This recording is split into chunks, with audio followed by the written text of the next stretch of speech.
दोस्तों नमस्कार, मेरा नाम है मनीष कुमार सिंह और आप देख रहे हैं 4 PM महाराष्ट्र। आपका बहुत बहुत स्वागत करता हूं। दोस्तों, महाराष्ट्र की सियासत में डिप्टी सीएम एकनाथ शिंदे की नाराजगी और उनका रह रहकर गुस्सा दिखाना ऐसा लगता है कि अब उनके फेवर में काम करने लगा है, क्योंकि महाराष्ट्र में एक ऐसी बड़ी खबर आ रही है जिसके मुताबिक अब महायुति सरकार के भीतर फिर से एकनाथ शिंदे जो कहीं ना कहीं दरकिनार दिख रहे थे, अब वो फिर से महायुति में एक अपना कह सकते हैं कद जो है वो बढ़ाने लगे हैं। जी हाँ दोस्तों, महाराष्ट्र सरकार की तरफ से कहा गया है कि अब मुख्यमंत्री देवेंद्र फडणवीस के पास जो भी फाइलें जाएंगी वो एकनाथ शिंदे से होकर जाएंगी। यानी कि वो फाइलें जो पहले एकनाथ शिंदे देखेंगे, उसके बाद वो फाइलें देवेंद्र फडणवीस के पास जाएंगी। और जैसा कि खबर है दोस्तों कि पहले हो यूं रहा था कि वित्त मंत्रालय अजीत पवार के पास है, तो फाइलें अजीत पवार के पास जा रही थी और फिर देवेंद्र फडणवीस के पास जा रही थी। लेकिन अब जो ताजा अपडेट आ रहा है उसके मुताबिक फाइलें दोनों डिप्टी सीएम के पास जाएंगी और फिर आखिर में फाइनल जो है वो मुख्यमंत्री यानी देवेंद्र फडणवीस के पास जाएंगी। अब ये खबर सुनने में तो उस तरीके से नहीं लिखती, उतनी बड़ी नहीं लगती, क्योंकि लगता भाई फाइलें हैं तो डिप्टी सीएम देखेंगे ही, सीएम देखेंगे ही। लेकिन ये खबर ऐसे समय में आ रही है जब पिछले काफी समय से महायुति के भीतर खींचतान खटपट चल रही थी। वो अलग बात है कि ये खींचतान खटपट और इनके बर्तन जो आपस में टकराते हैं उसकी आवाज इन दिनों सुनाई नहीं दे रही थी, क्योंकि बाकी का शोर शराबा ज्यादा था। यानी औरंगजेब की बात कर लीजिए, अभी हिंदी वर्सेस मराठी भाषा को लेकर जो विवाद चल रहा है उसको देख लीजिए, आमतौर पर वीडियो आप तक पहुंच ही रहे होंगे। इसके अलावा भी कई सारे ऐसे मुद्दे थे जिसको लेकर के बीजेपी के नेताओं ने शोर शराबा किया। और इन तमाम शोर शराबा के बीच में जो महायुति के भीतर की खींचतान खटपट और जैसा मैंने कहा कि जिनके बर्तन आपस में टकरा रहे थे, उसकी आवाज जो है वो दबसी गई थी और किसी का ध्यान उस तरफ जा ही नहीं रहा था। गार्जियन मिनिस्टर का आप देख लीजिए, अभी तक कोई सोल्यूशन नहीं निकला है, क्योंकि काफी समय से ये बात चल रही थी कि भाई दावोस गए थे 2 ढाई महीने पहले देवेंद्र फडणवीस, तभी ये बात हुई थी कि वो लौटेंगे तो गार्जियन मिनिस्टर पर फैसला कर लिया जाएगा, पालक मंत्री किसका बनेगा उस पर फैसला हो जाएगा। रायगढ़ और नासिक की बात कर रहा हूं मैं। वापस लौटने के बाद अभी तक कोई अपडेट नहीं है उस पर। और तो और जो एकनाथ शिंदे हैं वो काफी समय से इंतजार कर रहे हैं कि भाई उसका सोल्यूशन निकाला जाए। और शुरू से देखा गया कि चाहे वो सीएम पद का कुर्सी का रेस हो, चाहे गृह मंत्रालय हो, उसके बाद तमाम चीजें हो, सब कुछ एकनाथ शिंदे के खिलाफ गई। और तो और उनके नेता जो उम्मीद पाल के रखे थे वो उम्मीदें भी पूरी नहीं हुई। और हमने देखा कि कैसे एकनाथ शिंदे नाराज होते हैं, सतारा चले जाते हैं, उसके बाद वहां से लौटते हैं तो मंत्रालय की जगह थाने में रुक जाते हैं। फिर देवेंद्र फडणवीस मंत्रिमंडल की बैठक बुलाते हैं, उसमें एकनाथ शिंदे गायब हो जाते हैं।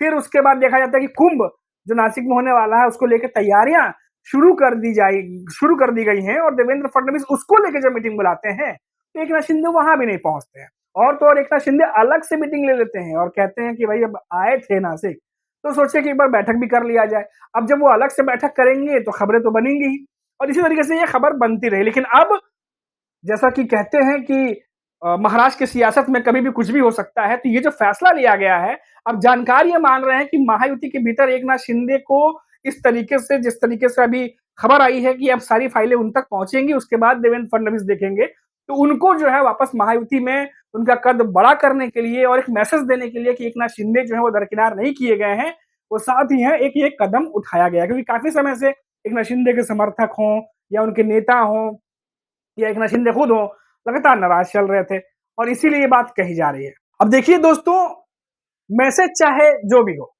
लेकिन अब फाइलें निपटाने का जो तरीका है, जो प्रोसेस बन गया है, अब उसी तरीके से महाराष्ट्र में प्रोसेस अब रहेगा। यानी कि पहले वित्त मंत्रालय, उसके बाद शहरी विकास विभाग जो एकनाथ शिंदे के पास आता है, डिप्टी सीएम है, उसके बाद देवेंद्र फडणवीस के पास जो महाराष्ट्र के सीएम है।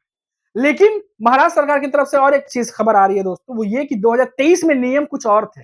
पहले फाइल वित्त मंत्रालय के पास जाता था, उसके बाद गृह मंत्रालय कानून जिनके अंतर्गत आता है उनके पास और फिर सीएम के पास जाता था। लेकिन अब जो बदले हुए नियम है उसके तहत क्या कुछ होगा वो डिटेल मैंने आपको बता दी। अब दोस्तों यहाँ पर एक चीज गौर करने वाली है कि एक तो सरकार में जब फाइलें जाती हैं तो वो फाइलें लगातार कितना घूमती हैं और कितना समय लगता है वो हम सबको पता है। अब हम भी उम्मीद यही करेंगे कि भाई कम से कम प्रोसेस बना है तो काम जो है वो जल्दी हो। और क्या जो जानकार कह रहे हैं कि एकनाथ शिंदे को जो महाराष्ट्र के डिप्टी सीएम है, जो काफी समय से दरकिनार थे या किनारे थे, उनको ऐसा लग रहा था, उनके गुस्से को, नाराजगी को दूर करने के लिए किया गया है, क्या यही वजह है? या फिर क्योंकि शहरी विकास विभाग भी बहुत इंपॉर्टेंट विभाग है और वो एकनाथ शिंदे के अंतर्गत आता है। तो क्या ऐसे में कुछ और बात है जो मीडिया में नहीं आई है और जो महायुति के भीतर ये 3 प्रमुख नेता इनके बीच में हुई है, जिसके बाद एकनाथ शिंदे को भी इसमें शामिल किया गया कि आप भी फाइलें देखिए। अब वजह चाहे जो भी हो, लेकिन इतना ज़रूर है कि एकनाथ शिंदे भले सीएम ना रहे हों, डिप्टी सीएम हो गए हों, लेकिन फिर भी महायुति सरकार बनने के बाद तीनों नेताओं में खबरों में अगर कोई सबसे ज़्यादा रहता है, तो वो एकनाथ शिंदे ही रहते हैं।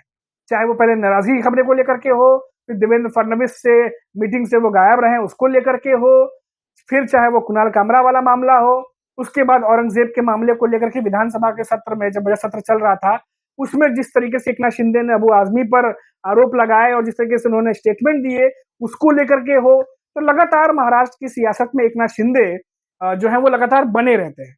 अब देखिए, इस खबर को इस तरीके से भी देखा जा रहा है दोस्तों कि क्या अजीत पवार जो हैं उनको उनके प्रभाव को थोड़ा कम करने की कोशिश की गई है, क्योंकि जब से सरकार बनी है महाराष्ट्र में, तब से अजीत पवार जो है वो कहीं न कहीं 20 थे और एकनाथ शिंदे 19 थे, क्योंकि महाराष्ट्र में ये भी देखा गया कि महायुति के भीतर ही बीजेपी को अगर हम छोड़ दें तो बाकी जो दोनों दल हैं, अजीत पवार के एनसीपी और एकनाथ शिंदे की शिवसेना, उनके बीच में कौन किसकी हैसियत या किसका इमेज ज्यादा बड़ा है, इसको लेके भी कंपटीशन चलता रहता है। तो क्या जिस तरीके से अजीत पवार का पावर या उनका प्रभाव बढ़ रहा था, क्या उसको कम करके एकनाथ शिंदे को भी वेटेज दिया गया है, थोड़ा उनको भी साथ में ला करके बैलेंस करने की कोशिश की गई है, ये भी जो है कुछ जानकार कह रहे हैं। अब चाहे मामला चाहे जो भी हो, लेकिन ये महाराष्ट्र की ताजा अपडेट है जो मैंने आपको दे दी।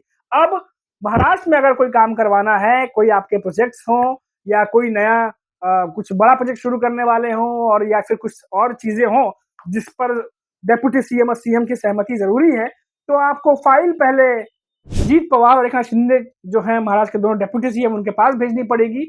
उनके बाद देवेंद्र फडणवीस के पास जाएगी और उसके बाद फिर जो आगे होना है वो इनके सहमति से होगा। तो ये जो है अभी महाराष्ट्र की सियासत की ताजा अपडेट। अभी के इतना ही। आप देखते रहिए 4 PM महाराष्ट्र। नमस्कार।